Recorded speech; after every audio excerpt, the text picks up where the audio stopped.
Nosso 10º capítulo de estudo tem o título de Uma Época de Reformas, o período pós-exílico.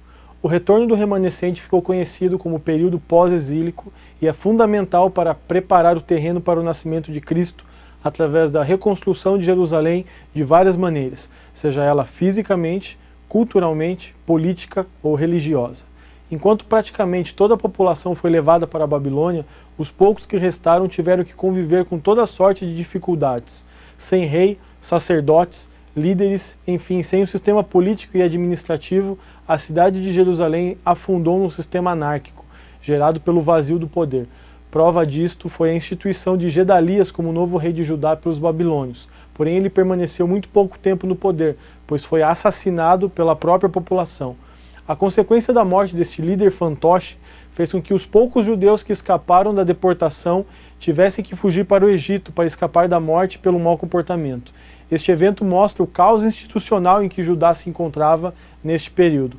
Com a cidade de Jerusalém e os territórios desocupados, sem a proteção e sem a presença efetiva e organizada do povo de Deus, aqueles povos que haviam sido expulsos desde o tempo de Josué na entrada da terra prometida começaram a retornar e ocupar as cidades do Reino do Sul.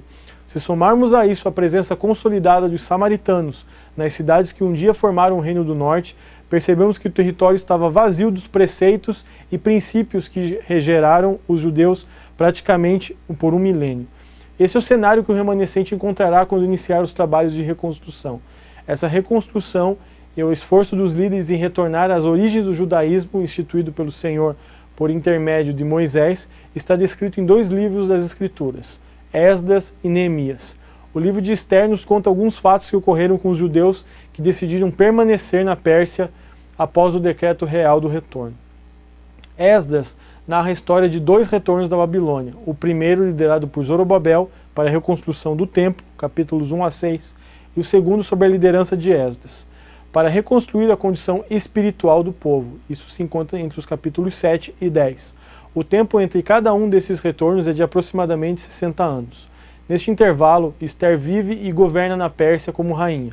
Algumas tradições judaicas atribuem a Esdras a fundação da grande sinagoga, onde o Antigo Testamento foi organizado e definido como cânon. Outra tradição diz que foi ele que organizou os livros do Antigo Testamento como encontramos hoje, e que foi Esdras que inaugurou o modelo de culto nas sinagogas. Ele escreveu este livro provavelmente entre 457 e 444 a.C. Os eventos narrados por Esdras são contemporâneos de Confúcio da China, Sócrates na Grécia e Gautama Buda na Índia. A construção do templo começou no 2º mês do ano seguinte, sob a supervisão de Zorobabel e Josué. Os levitas de 20 anos e mais velhos serviram como supervisores. Os fundamentos do templo foram colocados durante uma apropriada cerimônia com os sacerdotes vestidos com adequados ornamentos e soando as trombetas. Segundo as diretivas dadas por Davi, rei de Israel, os filhos de Asaf ofereceram louvores acompanhados por símbolos. Podemos saber através dos escritos dos profetas Ageu e Zacarias que a construção parou diversas vezes ao longo das décadas, pois o povo começou a se preocupar em edificar as próprias casas e abandonavam o lugar sagrado de culto ao Senhor. Ambos os profetas ajudaram os líderes a estimular o programa de construção. O templo foi concluído entre os anos de 520 e 515 a.C.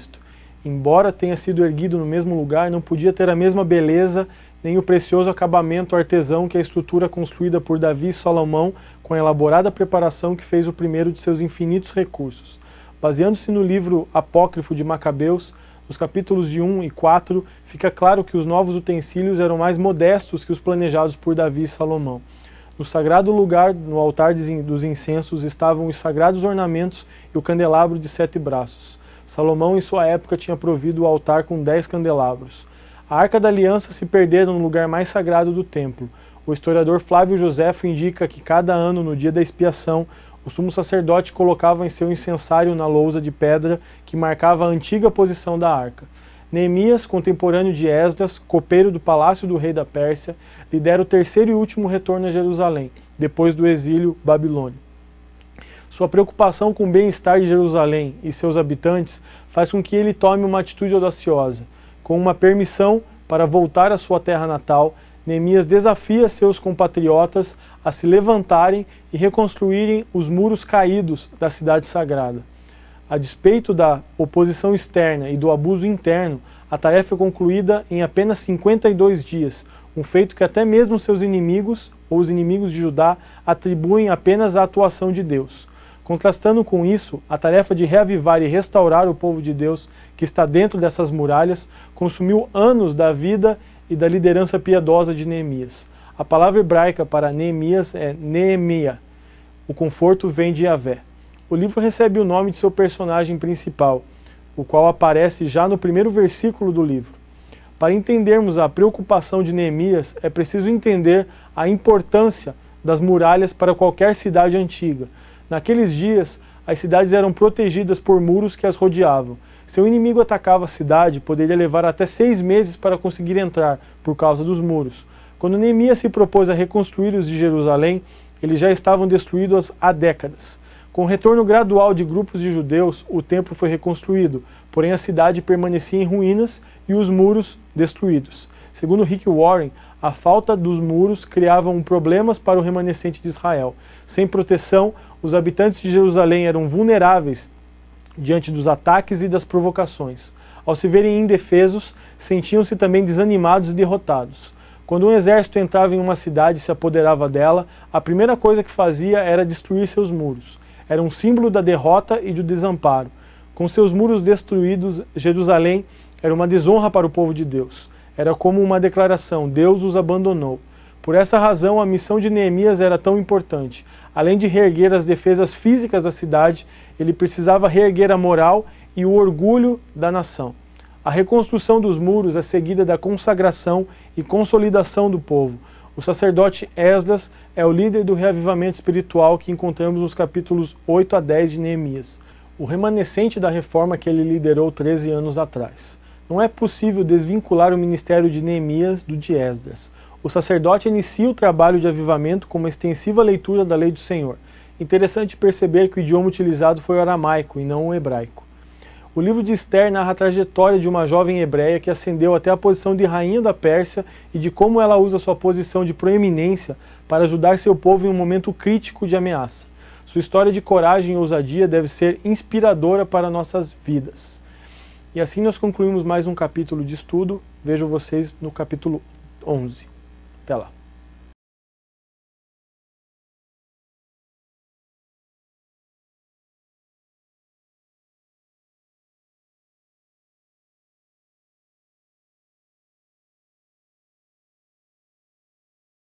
Nosso 11º capítulo trata do período intertestamentário. A história intertestamentária abrange o período que inclui a compilação dos últimos livros do Antigo Testamento e o advento de Cristo. A maioria esmagadora dos autores e eruditos delimita esse período entre os anos de 400 a.C. e o próprio nascimento de Cristo.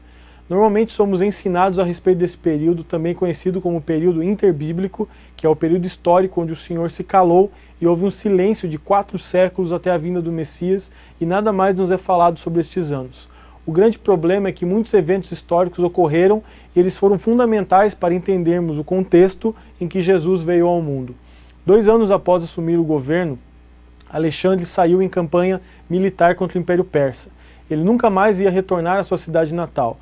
Alexandre o Grande era um brilhante estrategista militar, fazendo com que seu exército parecesse como uma verdadeira cidade móvel. Sob seu comando, venceu todas as cidades da Ásia Menor, Fenícia, Palestina, Egito, Babilônia, avançando para o Oriente, indo até próximo do rio Indo, na Índia. Sua estratégia de conquista era colocar oficiais feridos em batalha como governadores das províncias conquistadas. Aos soldados derrotados, ele oferecia a oportunidade de se unirem a seus exércitos de conquista. Quando ele avançou sobre a Palestina em 332 a.C., primeiro capturou a cidade de Tiro e depois destruiu todo o litoral até a cidade de Gaza. Samaria e Jerusalém não ofereceram resistência alguma ao monarca grego. Alexandre tratava as religiões locais com muito respeito. No Egito foi proclamado como um homem divino, filho do Deus supremo deles. Depois de derrotar o imperador persa, Dario casou-se com sua filha e com outra princesa oriental. Para Alexandre, esses casamentos eram um símbolo da união entre a Macedônia e o Oriente. Suas conquistas trouxeram consigo a expansão do helenismo, que representa a cultura, e o espírito grego assimilado e mesclado às culturas conquistadas. O grego koiné, que quer dizer comum ou profano, foi anexado como segunda língua nos territórios agora pertencentes ao Império Macedônio. Os primeiros que dominaram a Palestina foram os reis Ptolomeus, que ofereceram um século de relativa paz a Judá, com independência política, autossuficiência econômica, projeção internacional e liderança aos judeus. Eles buscaram o maior grau de autossuficiência econômica como a base da independência política. Eles estabeleceram padrões econômicos e sociais que perduraram até o advento do Novo Testamento. No tocante à religião judaica, eles foram tolerantes com os judeus. Prova disso foi a ordem dada pelo governador Filadelfo, que chamou 72 anciãos hebreus e lhes ordenou que iniciassem a tradução da Bíblia para o idioma grego, para que eles também pudessem ler e entender o livro sagrado dos judeus. Essa foi a origem da chamada Septuaginta, ou simplesmente LXX, versão grega do Antigo Testamento. Talvez um dos maiores milagres de nossa história, o que permitiu que os antigos escritos orientais pudessem chegar até o outro lado do mar Mediterrâneo e que pudéssemos ler hoje em nossa língua pátria. Após o governo dos Seleucidas, os macabeus se revoltaram. Essa revolta teve origem na rivalidade entre duas famílias favoráveis ao helenismo que lideravam Jerusalém, a dos Onias e a dos Tobias. Onias III era o sumo sacerdote, descendente legítimo de Zadok. Para sufocar a rebelião em Jerusalém e provavelmente em resposta à solicitação dos Tobias, Antíoco tentou helenizar Jerusalém de maneira mais efetiva. Ele derrubou as muralhas e ergueu uma fortaleza. Também ordenou que Deus fosse chamado de Zeus Olímpico e sacrificaram porcos no altar do templo. Nada poderia ser mais abominável para os judeus. Quando os oficiais seleucidas tentaram executar as ordens do rei na cidade de Modim, um judeu de nome Matatias matou outros judeus que estava obedecendo às ordens do rei, assassinou o oficial e derrubou o altar. Era o início da revolta. Vamos relembrar os efeitos da revolta dos Macabeus, que influenciaram os judeus por vários anos. Dentre elas é possível citar. Primeira delas, surgiram os Hasidins, responsáveis por manter a tradição judaica das influências estrangeiras. Segundo, alcançou-se a liberdade política e religiosa no território de Israel. O povo tornou-se sensível a toda ameaça à lei ou ao templo. Conteve-se a adoção compulsória do estilo de vida grego, mas a implementação sutil do helenismo continuou. Quinto, a concentração na lei promoveu o desenvolvimento do farisaísmo. Sexto, a literatura apocalíptica floresceu. Sétimo, a era dos Macabeus deu ao judaísmo uma vitalidade que o tornou capaz de prestar suas duas maiores contribuições, o cristianismo e o judaísmo rabínico. O período de independência judaica sobre a Palestina resultou na origem das principais seitas judaicas. Dentre elas podemos citar os fariseus, os saduceus, os essênios, escribas, zelotes e herodianos. As diferenças e características de cada uma dessas categorias você encontra no seu livro-texto. Com isso nós concluímos nosso 11º capítulo, entraremos agora no período dos profetas. Até lá.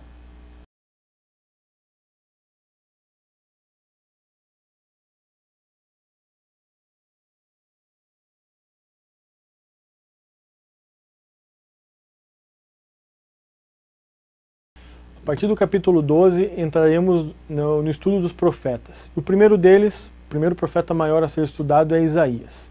Os profetas eles exerceram uma influência decisiva tanto na religião de Israel quanto posteriormente no cristianismo. Contudo, foram bem menos as ocasiões em que os primeiros destinatários da mensagem prestaram a devida atenção a ela. Por exemplo, Ageu 1, 2 ao 15 mostra esse tipo de aversão à mensagem dos profetas. Pelo contrário, segundo o testemunho dos próprios textos bíblicos, a princípio, o povo fazia-se de surdo à voz dos profetas. As suas palavras caíam no vazio ou eram rechaçadas sem ter obtido a resposta requerida. Mas ainda assim, quando a comunicação profética molestava ou atrapalhava os ouvidos dos seus receptores, estes tratavam frequentemente de fazer calar o mensageiro de Deus. Quando os intentos de fazer calar a mensagem profética se chocavam contra a fidelidade do profeta à palavra de Deus, por exemplo, Jeremias capítulo 20, versículo 9, os ataques se dirigiam aos próprios mensageiros, alegando que os seus anúncios tardavam muito em cumprir-se. Por isso Isaías reprova o ceticismo dos seus ouvintes que reclamavam: apresse-se Deus, leve a cabo a sua obra, para que a vejamos. Aproxime-se, manifeste-se o conselho do Santo de Israel para que o conheçamos. Isaías capítulo 5, versículo 19. E o mesmo faz Ezequiel aos que diziam: prolongue-se o tempo e não se cumpra a profecia. Ezequiel capítulo 12, versículo 22. Os livros históricos mostraram a função e apresentaram os profetas na direção daqueles da história de Israel. Não surpreende, portanto, que os últimos livros do Antigo Testamento preservem mensagens proféticas. Vamos iniciar comentando a respeito do primeiro dos profetas considerados como maiores, Isaías. Ele era filho de Amós. O Talmud afirma que Amós, pai de Isaías, era irmão do rei Uzias. Isaías profetizou durante os reinados de Uzias, Jotão, Acás e Ezequias. O nome Isaías significa o Senhor salva. O profeta era da mesma época de Amós, de Oséias e de Miqueias, e começou seu ministério cerca de 740 a.C., o ano em que morreu o rei Uzias. Teria nascido por volta de 760 e vivido pelo menos até 681 a.C. De família nobre de Judá, Isaías era casado e tinha no mínimo 2 filhos. É provável que tenha passado a maior parte de sua vida em Jerusalém, exercendo maior influência no reinado de Ezequias. A Isaías também é atribuída a composição da história do reinado de Uzias. Isso está em 2 Crônicas 26, 22. Segundo uma tradição judaica, Isaías foi cerrado ao meio pelo rei Nico Manassés.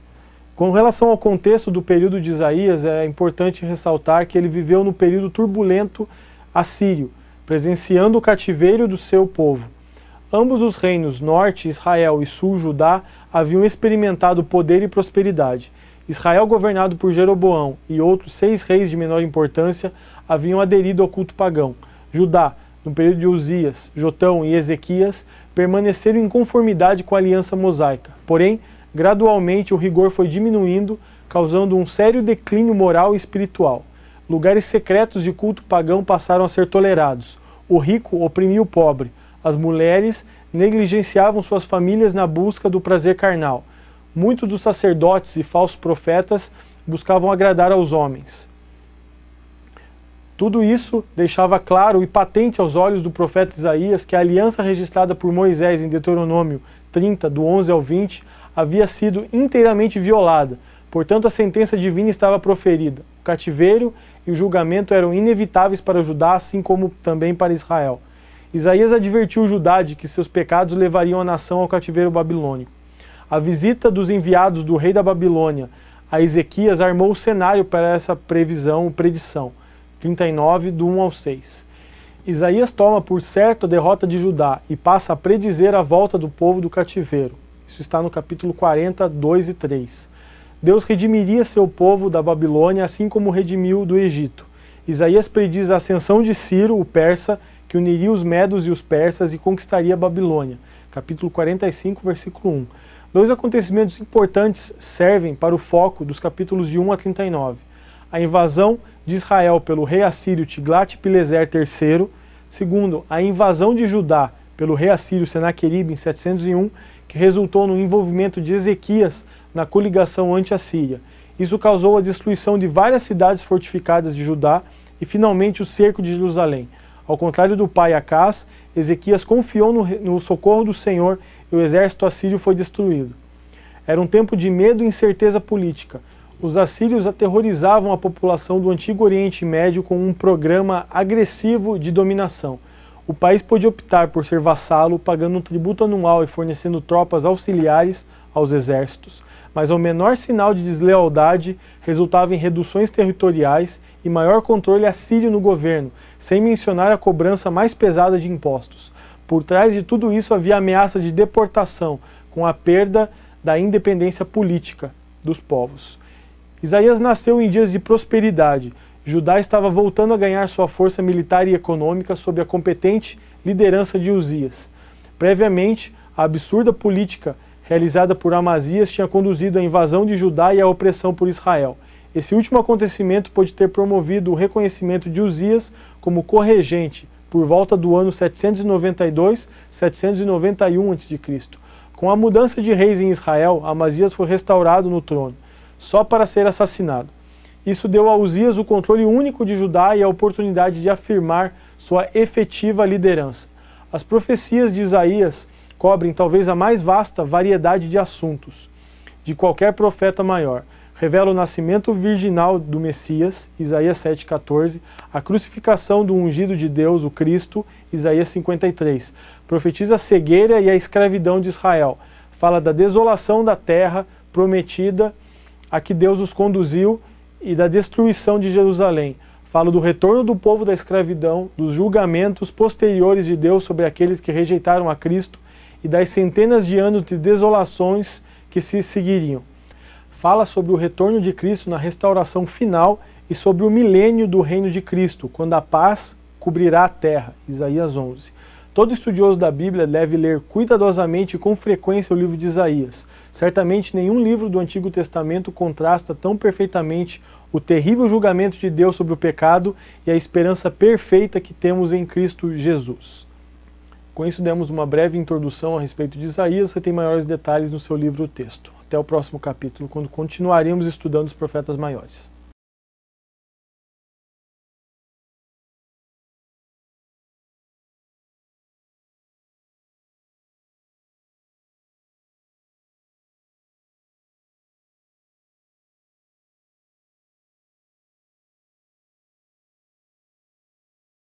Nosso 13º capítulo continua com a análise dos profetas maiores, nesse caso, Jeremias. Ele é um dos poucos livros do Antigo Testamento que apresenta informações sobre sua composição. Ele mesmo registrou parte de suas profecias, capítulo 36, versículos de 1 a 3, como também se valeu de um copista, Baruque, para escrever suas palavras, capítulo 36, versículo 4. Portanto, a autoria do livro de Jeremias é fato provado, tanto internamente, seu nome, inserido no texto, como de Baruque, são constantemente citados ao longo do livro, como externamente. O livro é atribuído a Jeremias pelo profeta Daniel, isso está em Daniel capítulo 9, versículo 2, como também por Esdras, capítulo 1, versículo 1, e pela tradição judaica. Esse livro conserva um relato do ministério profético de Jeremias, cuja vida e luta são conhecidas em maior profundidade e com mais pormenores que as de qualquer outro profeta do Antigo Testamento. O ministério profético de Jeremias começou por volta de 626 a.C. e terminou em algum momento após 586. Seu ministério foi imediatamente antecedido pelo de Sofonias, Abacuque era da mesma época e talvez também o profeta Obadias. Ezequiel começou seu ministério na Babilônia em 593, viveu os últimos dias do grande profeta Jeremias.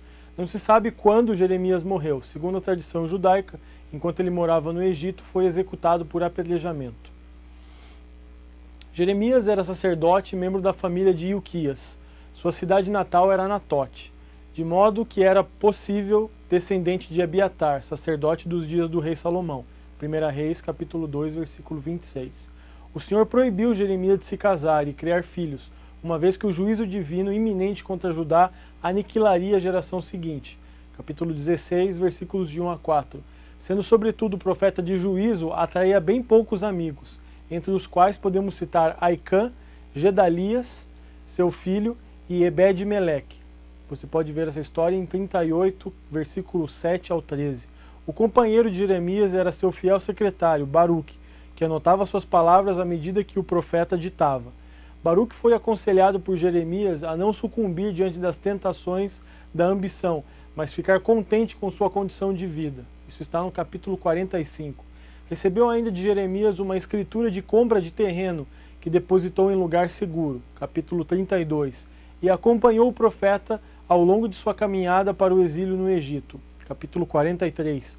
É possível que Baruque também tenha sido responsável pela compilação final do livro de Jeremias. Jeremias era muito propenso à autoanálise e autocrítica, capítulo 10, versículo 24. Revelou bastante a respeito de seu caráter e personalidade. Embora fosse temeroso por natureza, capítulo 1, versículo 6, recebeu a garantia do Senhor de que seria forte e corajoso, capítulo 1, versículo 18 e outros versículos. Em suas confissões desvendou as profundas lutas do seu mais íntimo ser, capítulo 11, 18 a 23. O contexto da época de Jeremias, a gente precisa começar a analisar através de seu chamado, e esse chamado ocorreu em um momento estratégico. Josias havia subido ao trono de Judá quando contava com 8 anos de idade. Ele começou a purificar Judá e Jerusalém do culto pagão. 2 Crônicas, capítulo 34, versículos de 1 a 8. O chamado de Jeremias ocorreu logo depois, por volta de 627, que também foi o ano da morte do rei assírio Assurbanipal, o último grande líder do Império Assírio. Isso resultou na criação de um estado babilônico que ficaria independente um ano depois, por volta de 626. Esse estado se tornaria um império que futuramente iria engolir Judá e Jerusalém, como declarava a palavra do Senhor por intermédio de Jeremias. Como resultado, o momento do chamado de Jeremias foi de esperança, por causa da reforma espiritual em andamento e de perigo, pois o novo inimigo surgia no horizonte. No final, a esperança durou pouco, pois a reforma que Josias fez morreu com ele na batalha contra os egípcios na planície de Meguido. Durante os 25 anos restantes do Estado independente de Judá, os filhos de Josias presidiram apenas sobre o colapso do reino.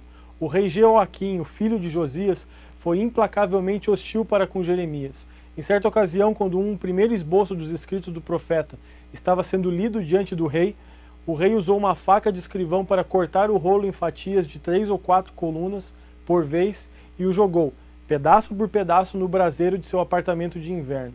Isso está no capítulo 36, versículos 22 e 23. Por ordem divina, no entanto, Jeremias simplesmente ditou as profecias a Baruque pela segunda vez e lhes acrescentou muitas outras palavras semelhantes, que é o que nos diz o capítulo 36, versículo 32. Por volta de 605 a.C., os egípcios comandados pelo faraó Neco foram derrotados em Carquemes, no rio Eufrates, por Nabucodonosor. O talentoso general que sucedeu o pai, Nabopolassar, como governante da Babilônia naquele mesmo ano, Neco voltou ao Egito depois de sofrer pesadas baixas e a Babilônia praticamente passou a ter liberdade de ação na Ásia Ocidental nos 70 anos que se seguiram. Nabucodonosor cercou Jerusalém por volta de 605, humilhou Joaquim e levou Daniel e seus 3 companheiros, Ananias, Misael e Azarias, cativos para a Babilônia. Posteriormente, por volta de 598, Nabucodonosor atacou Jerusalém mais uma vez, e nada mais se soube a respeito do rebelde Jeoaquim. Seu filho Joaquim reinou sobre o Judá apenas 3 meses. Jeremias predisse o cativeiro de Joaquim e de seus seguidores, predição cumprida posteriormente nos capítulos 24, versículo 1 e 29, versículos 1 e 2. Matatias, tio de Joaquim, é um dos filhos de Josias, recebeu o nome de Zedequias e foi colocado no trono de Judá por volta de 597. Zedequias, fraco e vacilante, às vezes agia amigavelmente com Jeremias e buscava os seus conselhos, mas em outras ocasiões deixava que os inimigos do profeta o maltratassem e o lançassem no cárcere.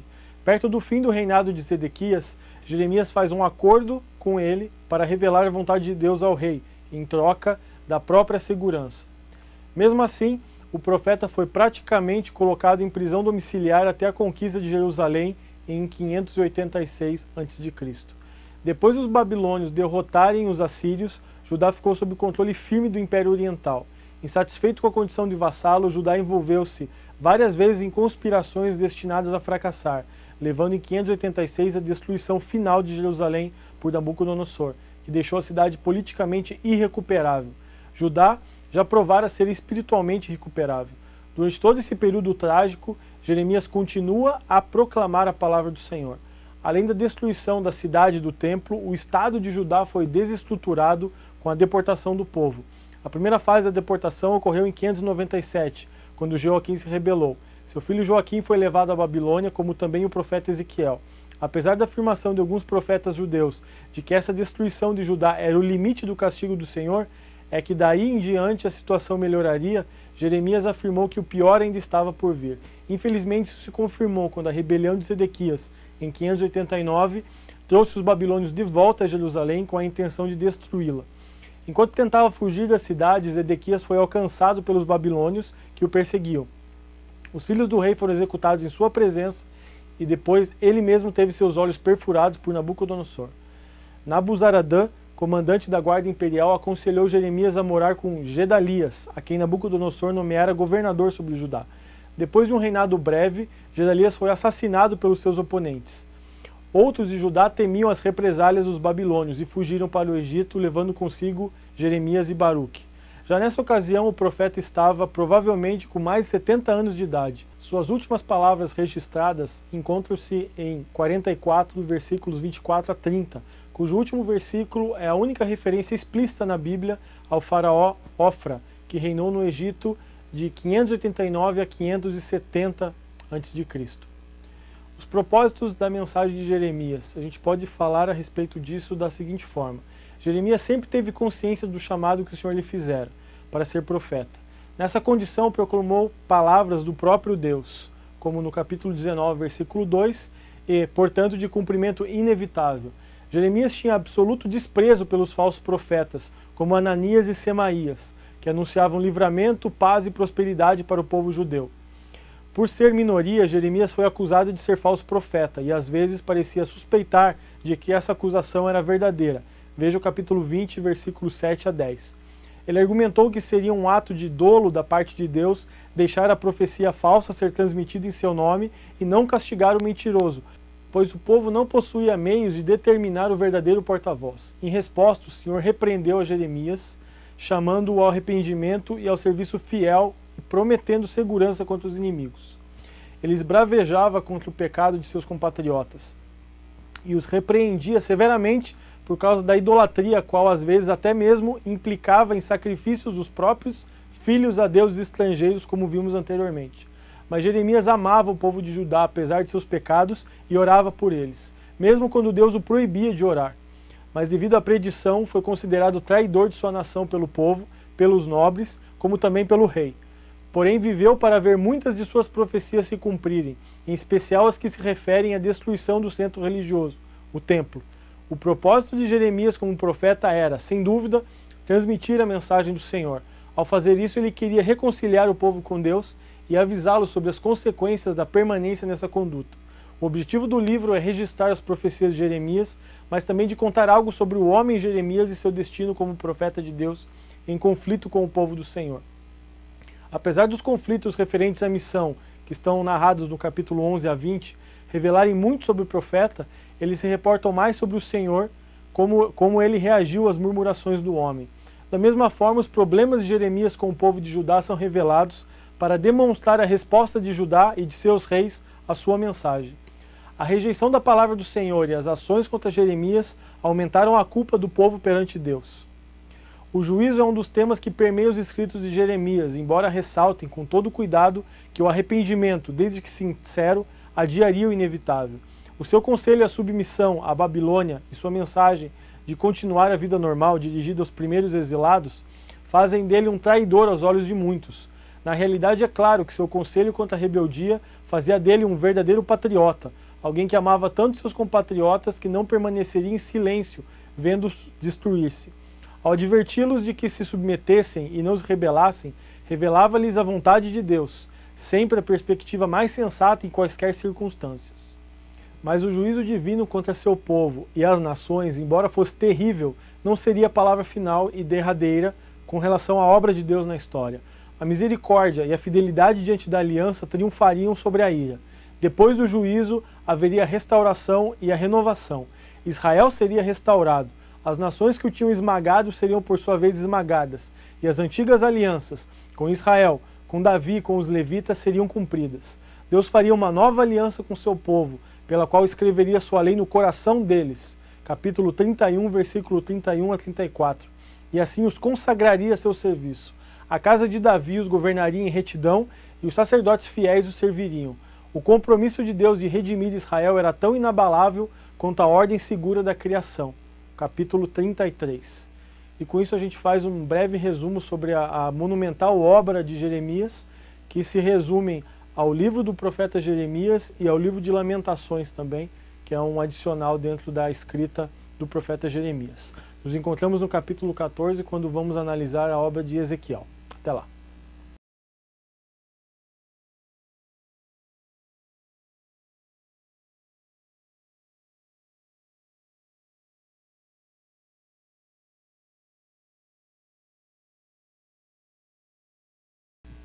Olá, no nosso 14º capítulo continuamos estudando os profetas maiores e hoje, agora, estudaremos Ezequiel. Ele era de uma família sacerdotal, filho de Buzi, o sacerdote. ele mesmo foi sacerdote também. Os sacerdotes iniciavam seu serviço no templo aos 30 anos, mas no ano em que Ezequiel fez 30 anos, ele se encontrava no cativeiro babilônico. Capítulo 1, versículo 1, a cerca de 1.100 quilômetros distante do templo de Jerusalém. O profeta viveu entre os exilados, sua profecia foi formulada em meio às pessoas deportadas para as terras estranhas da Babilônia. Ezequiel era um homem de amplos conhecimentos, não somente das tradições de sua nação, mas também de assuntos internacionais e da história. Sua familiaridade com tópicos gerais de cultura, desde a construção de navios até a literatura, é igualmente espantosa. Era dotado de grande intelecto e tinha capacidade de compreender questões de amplo alcance. Seu estilo é impessoal, mas em alguns trechos é apaixonante e bastante transparente. Por exemplo, capítulos 16 e 23. Na sua segunda vinda a Jerusalém, por volta de 598, Nabucodonosor deportou para a Babilônia o rei Joaquim e a família real, junto com outros 10.000 membros da elite. Ezequiel estava entre eles. Era contemporâneo do profeta Jeremias, porém muito mais jovem. Enquanto Jeremias profetizava em Jerusalém, Ezequiel anunciava a palavra do Senhor aos que estavam cativos na Babilônia, junto ao rio Quebar. Era conhecido de Daniel, não sabemos se mantinha relações mais próximas com ele. Ezequiel era casado, mas sua esposa morreu durante o cativeiro. Se o profeta tinha 30 anos quando começou seu ministério, e essa data corresponde ao 5º ano de exílio do rei Joaquim, então Ezequiel tinha por volta de 26 anos quando foi levado cativo. A última data registrada no livro, por volta de 26 de abril de 571, no capítulo 29, versículo 17, demonstra que o ministério de Ezequiel compreendeu pelo menos 23 anos. As circunstâncias de sua morte são desconhecidas. Pouco se sabe de sua vida antes do chamado para o ministério profético. Seu nome significa Deus fortalece, o que lembra sua obra de conforto e incentivo aos exilados. Como Ezequiel contém mais datas que qualquer outro livro profético do Antigo Testamento, suas profecias podem ser datadas com considerável precisão. 12 das 13 datas especificam ocasiões em que Ezequiel recebeu uma mensagem divina. A outra é a data da chegada do mensageiro que relatou a queda de Jerusalém. Tendo recebido o chamado de Deus por volta de julho de 593, Ezequiel continuou no exercício da vocação por volta de 22 anos, sendo o último oráculo recebido por volta de abril de 571. Se o 30º ano citado no capítulo 1 e versículo 1 refere-se à idade de Ezequiel por ocasião do chamado, sua carreira profética excedeu em 2 anos o período normal de serviço sacerdotal. Isso você pode conferir em Números, capítulo 4, versículo 3. Seu período de atividade coincide com o momento tenebroso de Jerusalém e antecede em 7 anos a sua destruição em 586, continuando por mais 15 anos após essa data. Ezequiel esteve profundamente implicado nos problemas de sua geração. Começando seu ministério como profeta na véspera da queda de Judá, 6 anos antes da destruição de Jerusalém, não pôde escapar ao desastre nacional. Esteve também vivendo com a aguda consciência da gravidade da situação de sua nação, conforme se aproximava a crise do terrível juízo de Deus. Sua mensagem é específica, pertinente e se concentrou nas circunstâncias com as que tiveram de enfrentar seus concidadãos no exílio. Quando a destruição de Jerusalém virou história, voltou sua atenção às futuras esperanças de Israel como nação. Desde um ponto de vista literário, o livro de Ezequiel ressalta em distinção com Ageu e Zacarias, como os melhores datados entre os livros proféticos. Os dados do livro e suas datas ao longo de todo o escrito estão cronologicamente em ordem, com exceção de 29:17, 32:1 e o capítulo 17. Isso acontece nas profecias contra as nações, datadas por volta de 589 e 571 respectivamente. O resto das datas está em cronológica sequência, desde 593 até 585 a.C., em 33:21. O restante das datas está em cronológica sequência, desde 593 a.C. até 585 a.C., quando as notícias de Jerusalém e seu destino trágico chegam até o profeta. A data final está anotada no capítulo 40, versículo 1, citando a visão do Estado restaurado de Israel para o ano de 573 a.C. O livro de Ezequiel está logicamente dividido em 3 partes principais. Os capítulos de 1 a 24 descrevem a condenação pendente de Jerusalém. A seção imediata, de 25 ao capítulo 32, está dedicada às profecias contra nações estrangeiras. E os últimos capítulos, do 33 até o 48, marcam uma mudança completa na ênfase, já que a crise antecipada na primeira sessão aconteceu com a destruição de Jerusalém. O novo tema é o avivamento e a restauração dos israelitas em sua própria terra. Para uma análise mais detalhada deste livro, pode ser usada a seguinte subdivisão: o chamado e o comissionamento de Ezequiel, isso vai do capítulo 1.1 até o capítulo 3, verso 21, a condenação de Jerusalém, do capítulo 3 ao capítulo 7, o templo abandonado por Deus, de Ezequiel capítulo 8 até o capítulo 11. Quarto, os líderes condenados, Ezequiel do capítulo 12 ao capítulo 15. Com isso nós concluímos mais este capítulo de estudo, estamos caminhando para a análise de Daniel no próximo capítulo. Até lá!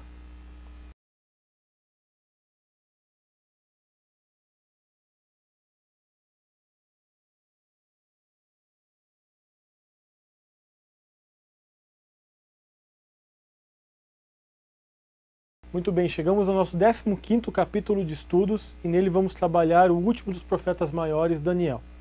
Daniel era jovem quando foi levado para a Babilônia, talvez logo no início do domínio de Nabucodonosor sobre Jerusalém, por volta de 605 a.C.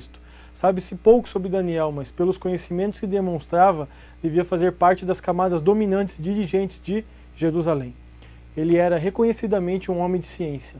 Nada se sabe a respeito de sua família. A sua piedade diante de Deus e sua integridade nos negócios de Estado nos levam a pensar nas instruções do ambiente familiar.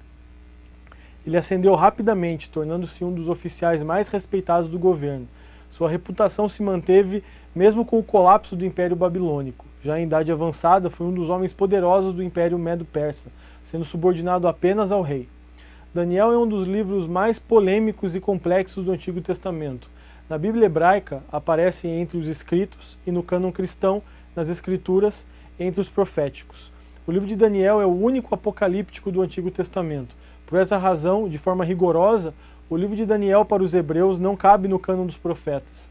O livro enfatiza o controle divino sobre as potências mundiais e destina-se a animar os judeus na fé e esperança em Deus diante das perseguições de Antíoco Epifanes.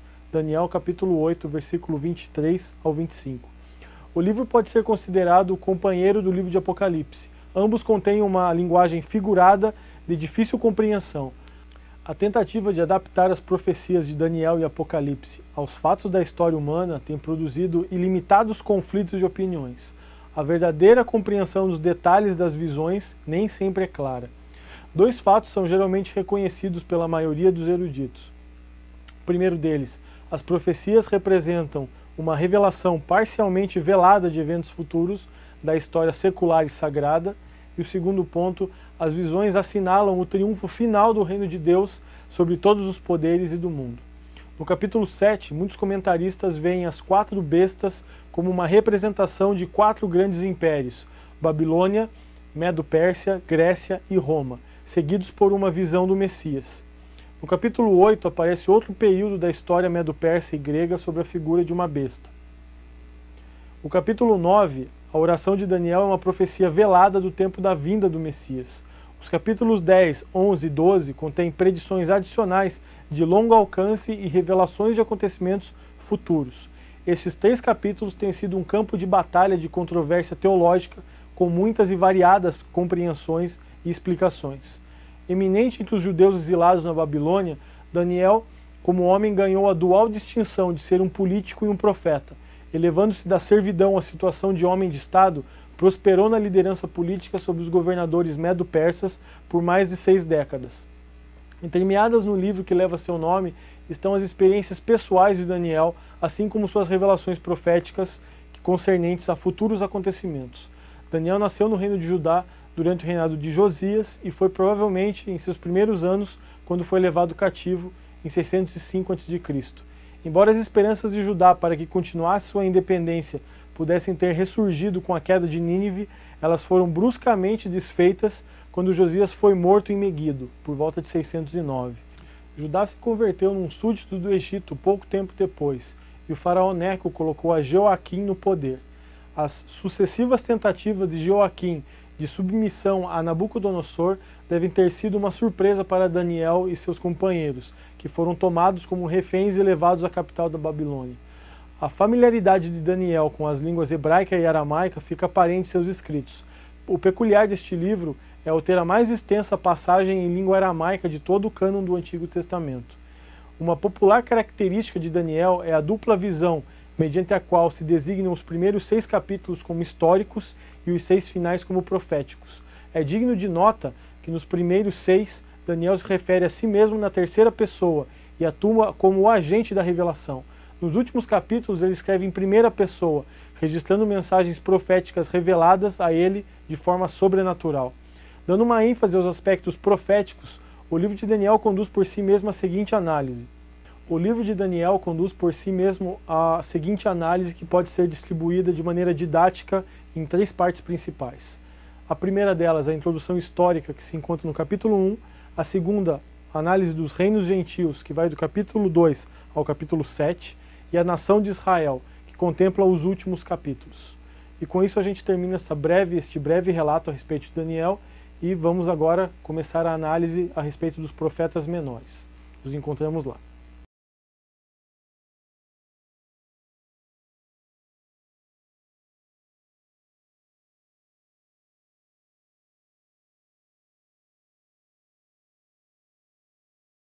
No capítulo 16, iniciamos a análise dos profetas menores. Neste capítulo, veremos que a Bíblia hebraica, de onde vêm nossas versões da Bíblia, tratam os profetas menores como um único livro, chamado Livro dos 12 Profetas. O volume em hebraico traz os profetas na mesma ordem que a nossa Bíblia. Juntos, os profetas menores têm o objetivo de apresentar uma mensagem única, que reafirma o amor e os planos de Deus para Israel, acima do seu julgamento contra o pecado do povo. Os profetas menores vão de Oséias, contemporâneo de Jeroboão II, a Malaquias. Provavelmente ele foi contemporâneo de Esdras, por volta de 458 a.C. Partes dos profetas menores seguem mais um esboço temático que uma ordem cronológica. Primeiro, Joel fala a respeito do dia do Senhor. Obadias fala a respeito do reino de Edom. Jonas fala a respeito de Nínive. Naum também profetiza a respeito de Nínive. Abacuque foca a Babilônia. Sofonias, o dia do Senhor. Eles parecem estar organizados numa ordem cronológica pouco precisa. Antes, eles tratam de questões relacionadas com o julgamento de Deus contra Israel e contra as nações. Parece que os livros estão particularmente ligados com os terríveis acontecimentos por ocasião da queda de Jerusalém em 587, Obadias e Abacuque, ou com o longo domínio de Nínive e sua queda, Jonas e Naum, e a teologia mais ampla do julgamento de Deus sobre toda a história, Joel e Sofonias. A posição de Miqueias no centro de tudo parece ser deliberada, ou seja, mudar o ponto central, deslocando-se de 587 a.C. com a destruição de Jerusalém, o acontecimento crucial dos livros de Reis e Crônicas. Isaías fez essa mudança ao colocar os capítulos 36 e 39 no meio de sua visão. Os 12 profetas menores seguem o mesmo padrão. Eles vêm no momento decisivo, não no acontecimento da história, mas na decisão divina que determina toda a história futura. Isaías colocou no início esse quadro da futura cidade do templo, capítulo 2. Os 12 menores usaram as mesmas palavras no centro de sua obra em Miqueias 4, alcançando o mesmo efeito. Os profetas menores, junto com outros livros proféticos, foram escritos para ajudar seus leitores e ouvintes a crer que a época em que viviam era a que Deus desejara e concretizara. Era preciso que soubessem que certamente eram amados por Deus, eram herdeiros privilegiados das grandes vitórias de Deus. Tinham responsabilidade diante do amor de Deus, que havia poupado e restaurado a todos. Ainda eram o povo eleito de Deus, amados e benditos, a serem guiados por sua palavra escrita, a Torá, e por sua presença entre eles, testemunhada por pregações inspiradas como, por exemplo, as de Elias. Como um todo, os profetas menores falam a um povo que duvidava do amor de Deus para com ele. Eram sacerdotes que não conseguiam perceber a seriedade do serviço que prestavam. Eram pessoas que optaram por ignorar a lei e as provisões da aliança. Para ele, o livro dos 12 aliava 3 séculos e meio de relação entre Deus e a amarga história de Israel. As lições dessa história são as seguintes. Em Oséias, o amor de Deus é constante e persistente. Não desiste apesar da apostasia de Israel. Em Joel, o pecado é grande e sério, o julgamento é necessário. No livro de Amós, vemos que o pecado de Israel e de seus vizinhos atingira a plenitude, o julgamento era iminente e inevitável. Em Obadias, o domínio de Deus é manifestado no julgamento de Edom.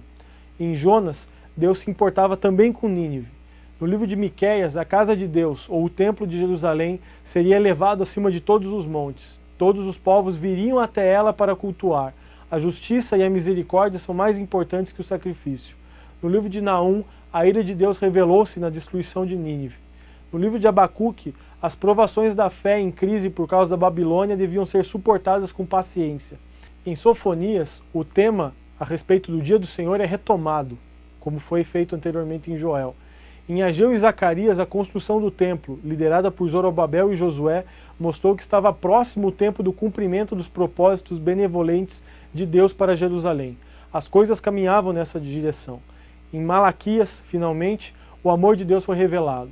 Aproveitem as oportunidades, lembrem-se das instruções de Deus, ouçam a palavra profética de Deus.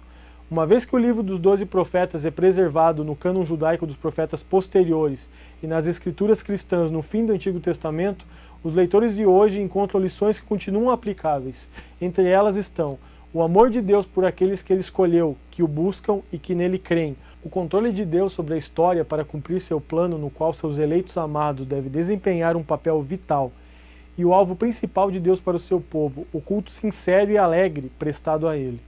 Em todas as nações e povos, Deus convida pessoas que o buscam para que se juntem a seu povo no culto prestado a ele.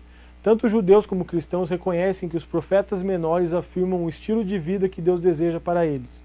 Não foi necessário os judeus que voltaram do exílio recriar situações das 12 tribos em Canaã, como no livro de Josué ou no Reino Unido com Davi. Deus lhes confirmou a posição de povo disperso pelo mundo de então, prestando culto a ele onde quer que estivessem.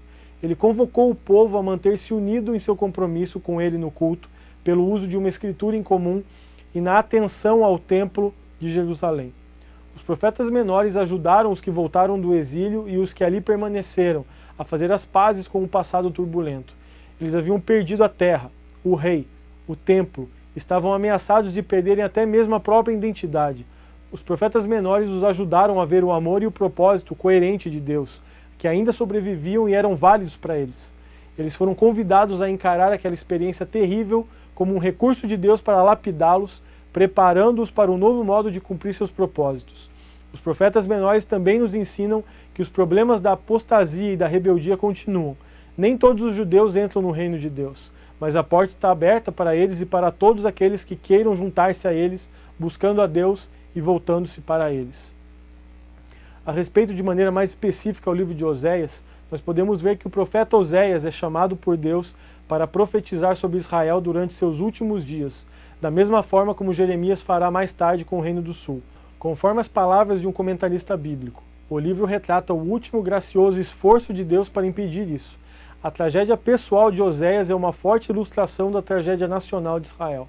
É a história de um amor e de uma fidelidade sem correspondência entre Deus e Israel.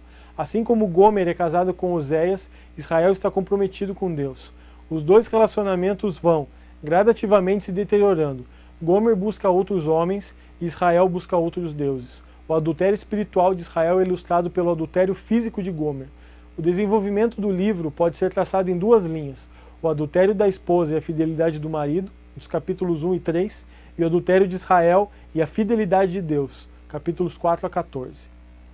A respeito do próximo livro, análise do livro de Joel, o pequeno livro de Joel desenvolve um importante tema da chegada do dia do Senhor.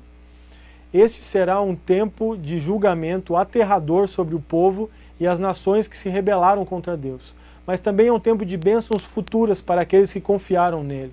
O tema do desastre percorre todo o livro: gafanhotos, pragas, fome, fogo, invasões inimigas e fenômenos celestes. Mas as promessas de esperança estão contidas ao longo do livro em meio aos decretos do julgamento futuro. O livro pode ser basicamente dividido em duas partes: o dia do Senhor em retrospecto, isso do capítulo 1, e o dia do Senhor em expectativa, ou seja, a visão futura do dia do Senhor, capítulo 2 e 3. A respeito do livro de Amós, é importante comentar que a sua mensagem quanto ao julgamento futuro do Reino do Norte parece uma coisa irracional para o povo. Não é espantoso, portanto, que a enérgica e vigorosa mensagem de Amós contra os abusos e pecados de Israel tenha sido mal recebida. O profeta dos últimos dias de Israel apresenta uma mensagem dolorosamente clara: prepara-te, ó Israel, para te encontrares com teu Deus. Capítulo 4, versículo 12. As 4 divisões de Amós são as 8 profecias, capítulos 1 e 2, os 3 sermões, capítulo 3 a 6, as 5 visões, capítulo 7 a 9, e as 5 promessas, capítulo 9, final do capítulo 9. Com relação ao livro de Obadias, é importante ressaltar que ele é o menor livro do Antigo Testamento. Tem apenas 21 versículos, mas carrega uma das mais fortes mensagens de juízo de toda a Bíblia. Para Edom não existem palavras de volta, de consolação ou de esperança. O destino de Edom está selado, não existem mais condições de voltar ou de um livramento de Deus. O Senhor trará a total destruição sobre Edom e não haverá remanescentes. Obadias é o dia do julgamento de Edom, em denúncia, indiciamento e sentença. Este profeta de justiça descreve como o juiz de toda a terra derrotará o orgulho de Edom. As 2 partes do pequeno livro são o julgamento de Edom, versículos de 1 a 18, e a restauração de Israel, 19 a 21. E com isso terminamos a primeira parte do nosso estudo a respeito dos profetas menores. Nos encontramos no próximo capítulo.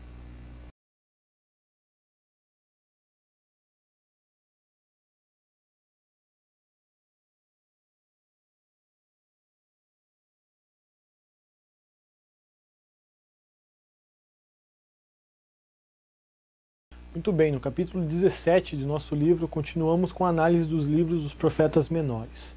Então iniciaremos pela análise de Jonas. Jonas é um livro incomum, tanto por sua mensagem quanto por seu mensageiro. Ao contrário de outros livros do Antigo Testamento, ele se desenvolve em torno de uma única nação gentia. Deus se preocupa com os gentios do mesmo modo como se preocupa com Israel, o povo escolhido. Mas o mensageiro de Deus é um profeta relutante, que não quer proclamar a mensagem divina por temer que os assírios reajam bem e sejam poupados por Deus, misericordioso de Israel. De todas as pessoas e coisas mencionadas pelo livro, a tempestade, as sortes, os marinheiros, o peixe, os habitantes de Nínive, a planta, o verme e o vento, o único que falha em obedecer a Deus é o profeta. Tudo é usado para ensinar a Jonas uma lição de compaixão e obediência. Os 4 capítulos se dividem em 2 partes principais da seguinte maneira: o primeiro chamado de Jonas, capítulo 1 e 2, e o segundo chamado de Jonas, capítulo 3 e 4. O próximo livro para analisarmos brevemente é o livro de Miqueias. Ele é o profeta do povo oprimido e explorado da sociedade judaica. Ele profetiza durante um tempo de grande injustiça social e audaciosamente se opõe àqueles que, com fins egoístas, impõem seu poder sobre os pobres e fracos. Líderes corruptos, falsos profetas e sacerdotes ímpios são os alvos das farpas proféticas de Miqueias. O profeta expõe juízes comprados por suborno e comerciantes que usam pesos fraudulentos. A poluição do pecado havia atingido todas as camadas da sociedade de Judá e Israel. Toda a terra é chamada para testemunhar a controvérsia do Senhor com seu povo. O veredito culpado leva a uma sentença de destruição e cativeiro. Contudo, enquanto as 3 principais sessões se iniciam com palavras de condenação, todas elas terminam com uma nota clara de consolação. Depois do pecado ser punido e a justiça restabelecida, Deus tornará a ter compaixão de nós, pisará aos pés as nossas iniquidades e lançará todos os nossos pecados nas profundezas do mar. Capítulo 7, versículo 19. As 3 sessões de Miqueias são a predição de juízo, capítulos 1 a 3, a predição de restauração, capítulo 4 e 5, e o apelo ao arrependimento, capítulos 6 e 7. A respeito do livro de Naum, o próximo a ser analisado, vemos que quando Deus finalmente convence o profeta Jonas a ir pregar ao povo em Nínive, a cidade inteira responde com arrependimento e Nínive escapa da destruição. As pessoas se humilham diante do único e verdadeiro Deus, mas sua humildade rapidamente se converte em arrogância quando a Assíria atinge o apogeu como o império mais poderoso do planeta. Cerca de um século depois da pregação de Jonas, Deus chama Naum para proclamar a destruição da cidade. Desta vez não haverá escapatória, pois a medida de sua iniquidade está completa. Ao contrário de Jonas, Naum não vai até a cidade, mas proclama seu oráculo à distância. Não há esperança de arrependimento. A destruição de Nínive é decretada, capítulo 1, descrita no capítulo 2 e merecida no capítulo 3. A respeito de Abacuque, podemos verificar que ele é um livre pensador que não receia em lutar com questões que testam sua fé. Ele dirige seus problemas a Deus aberta e honestamente e anseia ver como Deus responderá aos seus questionamentos. Depois de 2 rodadas de diálogos com o Senhor, A crescente compreensão da pessoa, do poder e do plano de Deus faz com que ele conclua com um magnífico salmo de louvor a ele. Quanto mais ele compreende a Deus, mais confia nos seus planos. Não importa o que Deus faça, pois o justo viverá pela sua fé. Isso está no capítulo 2, versículo 4 de Abacuque. As duas divisões deste livro são os problemas de Abacuque, capítulos 1 e 2, e o louvor de Abacuque, capítulo 3. E com isso encerramos mais um capítulo a respeito dos profetas menores. Nos vemos no próximo capítulo. Até lá.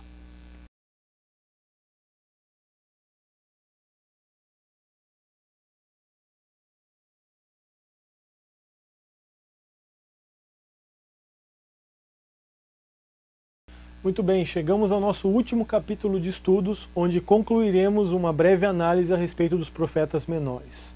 O primeiro deles é o profeta Sofonias. De modo geral, Sofonias é um livro severo e violento que trata da chegada do dia do Senhor. Desolação, trevas e ruína baterão Judá e as nações por causa da ira de Deus sobre o pecado. Contudo, Sofonias olha para além do juízo, divisando um tempo de glória em que Deus limpará as nações e restaurará a sorte de Israel. O livro se inicia com a seguinte declaração de Deus: de fato consumirei todas as coisas sobre a face da terra, diz o Senhor. Capítulo 1, versículo 2. Mas termina com uma promessa: naquele tempo eu vos farei voltar, quando eu vos mudar a sorte diante dos vossos olhos. Capítulo 3, versículo 20. Sofonias se movimenta por 3 vezes do geral ao específico. Primeiro, do juízo universal para o juízo de Judá, do juízo sobre as nações vizinhas para o juízo para Jerusalém, e do juízo e purificação de todas as nações para a restauração de Jerusalém. As duas grandes divisões do livro são o juízo do dia do Senhor, capítulo 1 a capítulo 3, a versículo 8, e a salvação do dia do Senhor, capítulo 3, versículos de 9 a 20. O próximo livro para analisarmos de maneira bastante breve é o livro do profeta Ageu. O livro de Ageu perde em brevidade apenas para Obadias. Apesar disso, a série de 4 sermões fortes e francos alcança os objetivos planejados. O trabalho no templo havia cessado e o povo estava mais preocupado com a decoração de suas próprias casas do que com a reconstrução do santuário central de Deus. Por causa de suas más prioridades, seu trabalho não é mais abençoado por Deus. Resolvendo completar a tarefa determinada, é que a mão de bênção se coloca novamente diante deles. Ageu atua como homem de Deus no tempo de Deus, e suas 4 mensagens são a conclusão do segundo templo, capítulo 1 de 1 a 15, a glória do segundo templo, capítulo 2 de 1 a 9, as bênçãos trazidas pela obediência, capítulo 2 do 10 ao 19, e as bênçãos futuras da promessa, capítulo 2, versículos de 20 a 23. A análise do livro de Zacarias, que é o próximo profeta para estudarmos, mostra que ele usa uma série de 8 visões, 4 mensagens e 2 sentenças para retratar os planos futuros de Deus para seu povo. Os primeiros 8 capítulos foram escritos para encorajar os remanescentes durante a obra de reconstrução do templo. Os últimos 6 capítulos posteriores à construção do templo servem para antecipar a chegada do Messias a Israel.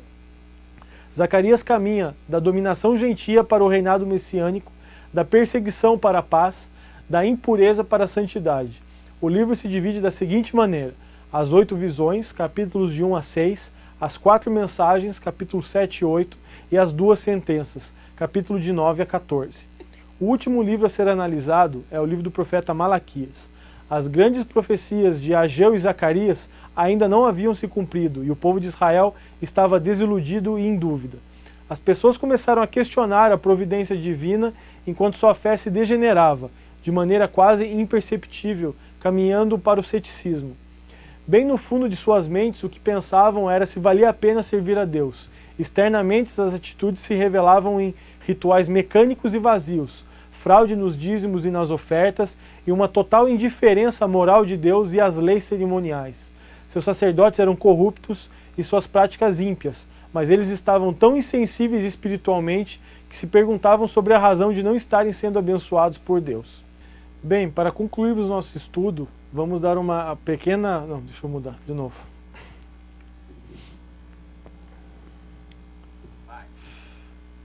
Para concluir nosso estudo, vamos analisar de maneira bastante breve a trajetória do povo de Israel depois de Cristo. Após a escrita de Malaquias, a palavra de Deus entra em uma pausa digamos assim, de 4 séculos, no período conhecido como interbíblico ou intertestamentário, como vimos no capítulo 12 de nosso estudo. Porém, existe outra deficiência histórica em nossa compreensão de toda a história de Israel. Nossos estudos a respeito deste povo terminam com o Antigo Testamento, tendo em vista que, a partir de Cristo, o nosso foco passa a ser o caminho dos cristãos e da igreja. Porém, Israel continuou seu caminho nestes últimos 2 milênios da era cristã e é importante conhecer o que aconteceu com eles, mesmo que de maneira bastante resumida, pois isso nos ajudará a entender um pouco mais sobre o plano profético, escatológico de Deus para a humanidade. E assim dividimos o domínio de Israel por outros povos após o período de Cristo. O primeiro deles foi o domínio romano, o segundo, o domínio bizantino, entre 313 e 646 depois de Cristo. Depois disso veio o domínio árabe sobre Israel e a Palestina de 639 a 1099 depois de Cristo. Depois o Império Cruzado cristão entre 1099 e 1291 depois de Cristo, onde milhares de judeus foram exterminados pelos cruzados cristãos. O domínio mameluco entre 1291 e 1516 depois de Cristo. O Império dos Turcos Otomanos entre 1517 e 1917 depois de Cristo. Depois disso a Palestina foi ocupada pelo Império Britânico entre 1918 e 1948, com a criação do Estado de Israel em 1948, após as atrocidades ocorridas durante a Segunda Guerra Mundial, onde milhões de judeus foram exterminados pelos nazistas. Israel tinha toda a probabilidade de perder porque tinha menos equipamentos militares e um número de soldados muito menor. O segundo delas, a chamada Guerra do Yom Kippur, ou do Dia do Perdão, aconteceu quando os inimigos de Israel procuraram invadir Israel num dia onde todos os soldados estavam em dispensa militar para poder participar dos festivais religiosos. Mesmo assim, Israel venceu os inimigos mais uma vez, como de maneira miraculosa sobreviveu a um ataque que devia ter massacrado todo o povo de Israel. Muito bem, como conclusão ao nosso estudo, eu espero ter auxiliado você a relembrar dos fatos mais importantes do seu estudo, através de seu livro. Que sua vida mude ao aprender com os erros dos seus ancestrais na fé no único Deus verdadeiro. Que possamos ser sábios e crescer a cada dia mais no conhecimento do Senhor, através da sua palavra. Não pelo sofrimento, como o cativeiro foi para os israelitas, mas pelo amor e graça de que desfrutamos hoje através do sacrifício de Cristo. Este é também apenas um estudo introdutório a respeito da história de Israel. Você pode aprofundar ainda mais seus estudos através das diversas obras que tratam a respeito desse assunto na bibliografia do seu livro. Essa jornada foi longa, mas ela sempre vale a pena, pois o conhecimento é a riqueza mais importante que podemos guardar em nossas vidas. Um grande abraço a todos, nos vemos em uma outra ocasião. Olá, queridos. Paz seja convosco. É um prazer, é uma alegria, um privilégio estar me dirigindo a você, aluno, professor, mestre, educador da Igreja do Evangelho Quadrangular. Com esta ferramenta, este DVD que você está assistindo, nós queremos dar uma condição ainda melhor de você estudar em todas as unidades de ensino, nos ITQs espalhados por todo o Brasil, do Iapoque ao Chuí. Este DVD foi gravado pelos professores autores dos nossos livros-textos. Com isto, eles estarão trazendo os tópicos principais daquilo que queremos transmitir a você dentro do currículo do ITQ e da Missão Quadrangular Cristo para as Crianças. Espero que esta ferramenta, que este DVD possa auxiliá-lo e que você tenha um ano abençoado de estudo. A Secretaria-Geral de Educação e Cultura, juntamente com todos os secretários estaduais do Brasil, tem trabalhado incansavelmente para oferecer um melhor material a todos os nossos alunos e a todos os nossos professores. Que Deus nos abençoe nesta caminhada. A Secretaria está à disposição de vocês para nós caminharmos juntos e nos preparando cada dia mais para fazermos a obra de Deus com melhor qualidade e com excelência. Deus os abençoe em nome de Jesus.